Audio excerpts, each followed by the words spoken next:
नमस्कार, आप देख रहे हैं देश का तेजी से बढ़ता हुआ news channel KTV news channel. आइए रुख कर लेते हैं आज की बड़ी खबरों का। प्रधानमंत्री नरेंद्र मोदी पहुंचे जापान की राजधानी टोक्यो। 30 से ज्यादा कंपनियों के CEO संघ की मुलाकात। Make in India for the world के लिए किया आमंत्रित। लखनऊ में 3 जून को होगी भव्य और ऐतिहासिक ग्राउंड ब्रेकिंग सेरेमनी। कई दिग्गज उद्योगपति होंगे शामिल। पीएम मोदी करेंगे डिजिटल भूमि पूजन। केंद्रीय मंत्री मुख्तार अब्बास नकवी ने दिया बड़ा बयान। कहा, देश में हज सब्सिडी के नाम पर दशकों से सियासी छल चल रहा था। पंजाब पुलिस में हुआ बड़ा फेरबदल। भगवंत मान की सरकार ने 4 ADCP समेत 28 वरिष्ठ अधिकारियों का किया तबादला।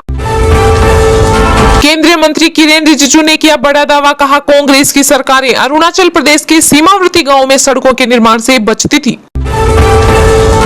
खराब मौसम की वजह से केदारनाथ यात्रा पर लगा ब्रेक। लगातार बारिश से बड़ी यात्रियों की परेशानी। हेलीकॉप्टर सेवा भी हुई बंद।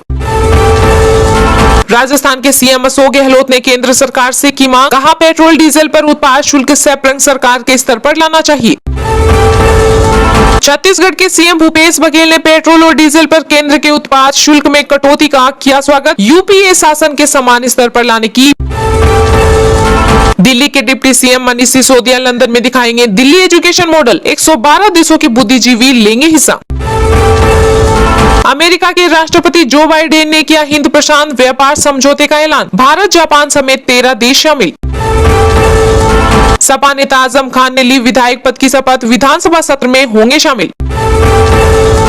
श्रीलंका में मंत्रिमंडल का हुआ विस्तार। राष्ट्रपति ने 8 मंत्रियों को दिलाई शपथ। आर्थिक संकट के बीच अब तक वित्त मंत्री की नहीं हुई नियुक्ति।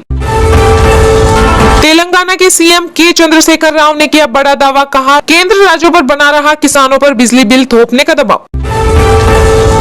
हरियाणा शहरी निकाय चुनाव के लिए तारीखों का हुआ ऐलान। 19 जून को होगा मतदान, 22 को आएंगे नतीजे। महाराष्ट्र के पूर्व CM देवेंद्र फडणवीस ने ईंधन कीमतों में न्यूनतम कटौती के लिए MVA सरकार पर साधा निशाना। कहा, लोगों के साथ हो रहा है मजाक। स्टील और प्लास्टिक पर ड्यूटी में कटौती से केंद्र सरकार के जल जीवन मिशन को मिलेगी राहत। लोगों को पानी पिलाना पड़ रहा था महंगा। पाकिस्तान के पूर्व PM इमरान खान जल्द चुनाव कराने की मांग को लेकर 25 मई को करेंगे इस्लामाबाद में रैली। सपा सुप्रीमो अखिलेश यादव को ओम प्रकाश राजभर ने दी सलाह। कहा, AC कमरे से निकलकर जनता तथा सपा कार्यकर्ताओं के बीच जरूर जाएं। यूपी में समाजवादी पार्टी के विधायकों ने विधानसभा में किया योगी सरकार के खिलाफ प्रदर्शन। बेरोजगारी और महंगाई के मुद्दे पर की नारेबाजी। 1 जून से शुरू होगा राम मंदिर के गर्भगृह का निर्माण। CM योगी आदित्यनाथ अभिजीत मुहूर्त में करेंगे शिला पूजन।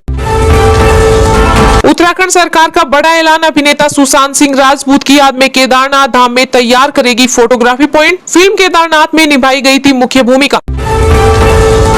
बिहार में राज्यसभा चुनाव से पहले जातीय जनगणना को लेकर होगी सर्वदलीय बैठक। CM नीतीश कुमार ने 27 मई को बुलाई बैठक। देश में लगातार 5वें दिन मिले कोरोना के 2000 से ज्यादा मामले। पिछले 24 घंटे में सामने आए 2022 नए केस। उपचाराधीन मरीजों की संख्या घटकर हुई 14,832। अमेरिका के राष्ट्रपति जो बाइडेन ने चीन को दी सख्त चेतावनी। कहा, ताइवान पर हमला किया तो चुप नहीं बैठेगा अमेरिका, करेगा सैन्य हस्तक्षेप। आम आदमी पार्टी को लगने जा रहा तगड़ा झटका। उत्तराखंड में आप के CM कैंडिडेट रहे कर्नल अजय कोटियाल जल्द होंगे बीजेपी में शामिल। ज्ञानव्यापी मस्जिद के विवाद पर गोवा के CM प्रमोद सावंत ने दिया बड़ा बयान। कहा, अतीत में नष्ट कर दिए गए मंदिरों का किया जाना चाहिए पुनर्निर्माण। 1 जुलाई से बदल जाएगा ऑनलाइन कार्ड पेमेंट का नियम। फ्रॉड पर लगेगी लगाम। जाने RBI का नया नियम। भाजपा के राष्ट्रीय उपाध्यक्ष दिलीप घोष ने भाजपा के पूर्व नेता अर्जुन सिंह पर सवाल उठाया। कहा, वह TMC के अत्याचारों के आगे झुक गए। पंजाब में ट्रेन की पटरियों को उखाड़ने की साजिश रच रही ISI। खुफिया एजेंसियों ने पाकिस्तान की नापाक चाल को लेकर जारी किया अलर्ट। तेलंगाना के CM के चंद्रशेखर राव ने कृषि कानूनों के खिलाफ आंदोलन में जान गंवाने वाले किसानों को दी श्रद्धांजलि। कहा, किसान चाहे तो सरकार भी बदल सकते हैं। कड़ी सुरक्षा के बीच ज्ञानव्यापी मस्जिद मामले पर वाराणसी जिला कोर्ट में सुनवाई हुई पूरी। आज आएगा फैसला। शुरुआती कारोबार में शेयर बाजार में आई तेजी। सेंसेक्स 311 अंक चढ़ा। निफ्टी में आई 83 अंक की बढ़त। प्रधानमंत्री नरेंद्र मोदी पहुंचे जापान की राजधानी टोक्यो। 30 से ज्यादा कंपनियों के सीईओ संघ की मुलाकात, make in India for the world के लिए किया आमंत्रित। जी हां, प्रधानमंत्री नरेंद्र मोदी टोक्यो क्वाड शिखर सम्मेलन में हिस्सा लेने के लिए जापान पहुंचे, जहां उन्होंने जापान की 30 से ज्यादा कंपनियों के सीईओ और शीर्ष अधिकारियों के साथ बातचीत की। विदेश मंत्रालय के प्रवक्ता अरिंदम बागची ने बताया कि प्रधानमंत्री ने इन बिजनेस नेताओं से भारत में बिजनेस को लेकर हुई हालिया सुधार और ईज ऑफ डूइंग बिजनेस की बारीकियों को समझाया और भारत में व्यापार करने के लिए प्रोत्साहित किया। उन्होंने make in India for the world के लिए भारत में आमंत्रित किया। इसके अलावा पीएम मोदी ने जापान में कई उद्योगपतियों से मुलाकात की। हिंद व्यापार समझौते के तहत अमेरिका, जापान और भारत की बैठक में प्रधानमंत्री नरेंद्र मोदी, अमेरिका के राष्ट्रपति जो बाइडेन, जापान के प्रधानमंत्री फूमियो किशिदा और अमेरिका के विदेश मंत्री एंटनी ब्लिंकन ने प्रतिभाग लिया। इस दौरान पीएम मोदी ने कहा कि भारत एक समावेशी और लचीले इंडो पैसिफिक इकोनॉमिक मॉडल के निर्माण के लिए आप सभी के साथ काम करेगा। हमारे बीच भरोसा, पारदर्शिता, समयबद्धता होनी चाहिए। यह इंडो पैसिफिक क्षेत्र में विकास, शांति और समृद्धि का मार्ग प्रशस्त करेगा।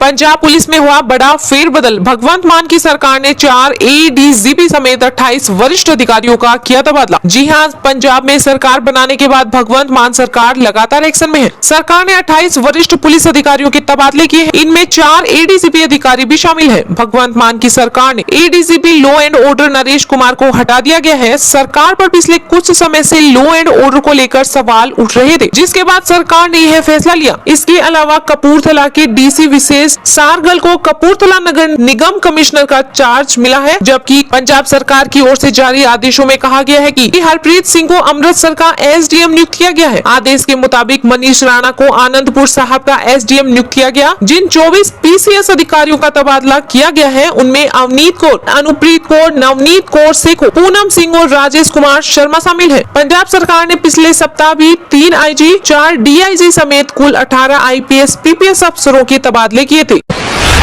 अमेरिका के राष्ट्रपति जो बाइडेन ने किया हिंद प्रशांत व्यापार समझौते का ऐलान। भारत, जापान समेत 13 देश शामिल। जी हां, अमेरिका के राष्ट्रपति जो बाइडेन ने हिंद प्रशांत व्यापार समझौते की शुरुआत की है। क्वाड सम्मेलन में हिस्सा लेने के लिए जापान पहुंचे बाइडेन ने टोक्यो में इसकी घोषणा की। बाइडेन ने कहा कि भारत और जापान समेत 13 देशों ने इसमें हस्ताक्षर किए हैं। बाइडेन ने कहा कि यह समझौता क्षेत्र में हमारी करीबी दोस्ती और भागीदारी के साथ काम करने और आर्थिक प्रतिस्पर्धा सुनिश्चित करने के लिए सबसे महत्वपूर्ण चुनौतियों के साथ काम करने की प्रतिबद्धता है। यूएस जापान संयुक्त बयान में अमेरिका के राष्ट्रपति जो बाइडेन ने बयान देते हुए कहा कि 24 मई को हम अपने साथी क्वाड पार्टनर्स ऑस्ट्रेलिया और भारत से मिलने जा रहे हैं। क्वाड दुनिया को दिखा रहा है कि लोकतांत्रिक देशों के बीच सहयोग से बड़े काम हो सकते हैं। व्हाइट हाउस का मानना है कि नया हिंद प्रशांत व्यापार समझौता आपूर्ति श्रृंखला, डिजिटल व्यापार, स्वच्छ ऊर्जा, कर्मचारी सुरक्षा और भ्रष्टाचार निरोधी प्रयासों सहित विभिन्न मुद्दों पर अमेरिका और एशियाई अर्थव्यवस्थाओं की अधिक निकटता से काम करने में मदद करेगा।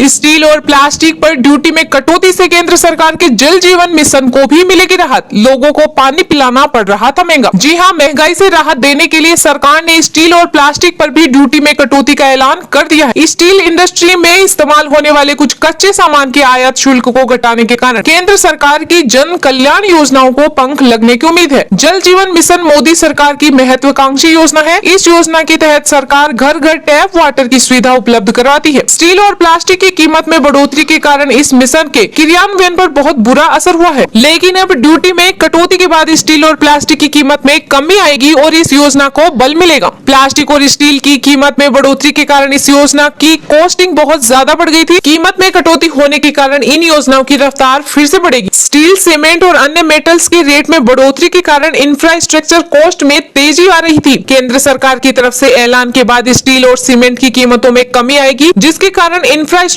कॉस्टिंग में गिरावट आएगी। इकोनॉमी में सुधार के लिए इंफ्रास्ट्रक्चर डेवलपमेंट बहुत जरूरी है।